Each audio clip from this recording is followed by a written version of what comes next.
Hello my friend, back again with trending viral recaps. Spoiler alert, if you haven't already, please subscribe to the channel and be sure to like this video. Now this story is set during the late 19th century and centers around a St. Bernard Scotch Collie mix named Buck. In his hometown, Buck was a king and his owner was Judge Miller. Everyone knew who Buck was and would not dare to mistreat this beautiful, friendly dog. He was full of energy and a bit clumsy at times due to his size. But what dog isn't, right? One stormy night, he is kidnapped and sent on a ship to the Yukon, only moments after Judge Miller comes to terms with what has just happened. During his voyage, Buck couldn't eat, drink, or sleep. He is physically beaten as punishment. Buck knew that he did not stand a chance against the man with the club. He was countlessly beaten, but he was not broken. Upon arrival into the Yukon, he returns a dropped harmonica to a man named John Thornton before being sold to Peru and Francois, who are doing a dog sled delivery for the post office. Peru hopes to make it to the post office before the deadline, so he introduced Buck, who had been traveling with him. Along the way, they meet some other dogs, including Spitz, the pack leader. Buck was accepted as a pack member upon proving himself and getting to know the other sled dogs, especially after rescuing Francois and overcoming his rivalry with Spitz. Buck starts to experience spiritual visions of a black wolf that aids him on their journey. One night, Buck catches then releases a rabbit. You see, a pack can only have one leader.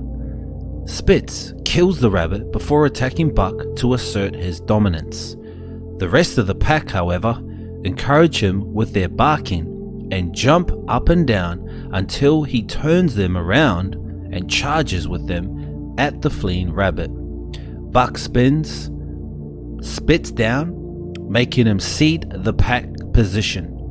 Spitz then leaves the group to strike out on his own. In time, Peru came to respect Buck's speed and strength, and then he made him lead dog when no other canine would take up the task. Due to these abilities, Buck managed an unprecedented success in containing the letters from dateline to destination. The next day, just as they were about to carry on their postal run, Buck remembers John Thornton and stops so John can hand over the letter that he has written to his former wife and tells her that she has been such a rock. He also says that he wants to thank her for always being there for him and their son. When Peru got back to the farm, he learned that his mail route had been replaced with a telegraph system, so he decided to sell off his dogs. So once again, Buck had lost another master, and now he has to be the leader himself until a new master came along. Hal, an inexperienced and mean-spirited gold prospector, buys the pack and gradually works them to exhaustion. Carrying a heavy load in bad weather conditions proved to be too hard for these dogs. The dogs are extremely exhausted after walking for hours without rest, so Hal has no choice but to force them to cross an unstable frozen lake. Buck refuses to move, so Hal's only option is to shoot him. Then, out of nowhere, John Thornton appears, who is the unofficial guardian of a remote gold mine frequented by prospectors. He discovers Buck is in trouble and saves him from further cruelty and carries him home. John surrounds the dog with warmth and food. Buck feels better just being near Thornton's easygoing nature. Later on that night, at the saloon, Hal arrives without his dogs and no gold. Buck witnesses and attacks immediately, and Hal gets thrown out. After a few days had passed, John Thornton remembers a map that his son used to say was the map to Serenity. So Buck and Thornton decide to go on an adventure and travel beyond the Yukon map where they can live in the wild freely. The two settle into an abandoned cabin and were getting ready for supper when Hal finds their home cabin. Hal believes that Thornton is trying to cover his tracks by tucking away the gold they're looking for. The open wilderness provides the perfect grounds for Thornton and Buck to have a bonding session without the distraction of the outside world. They would mainly fish and pan for gold. Over the course of their time together, Buck spends a lot of his time admiring the beauty and grace of a female white wolf in particular. Buck is torn between Thornton's domesticated life and his wolf pack.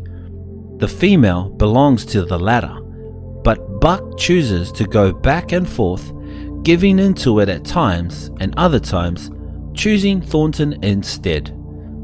Thornton tells Buck he is leaving and encourages him to come and say goodbye before he does. Thornton says to Buck he is a good dog and that he has finally found his home after suffering so much.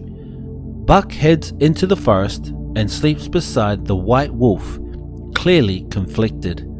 Suddenly, out of nowhere, Hal subsequently finds and shoots Thornton. Buck returns and kills Hal by pushing him into the cabin, which has caught on fire. Thornton wants Buck to live for himself out of his own self-interest. He reassures him with his final words, "It's okay, boy. You're home." The next morning, Buck returns to the wilderness. There, he mates and has offspring with the white wolf and becomes the pack leader, fully embracing the call of the wild. And that concludes the recap of this video. If you enjoyed this content and would like more, hit that like button and subscribe. Also, leave us a comment on a movie you would like us to recap.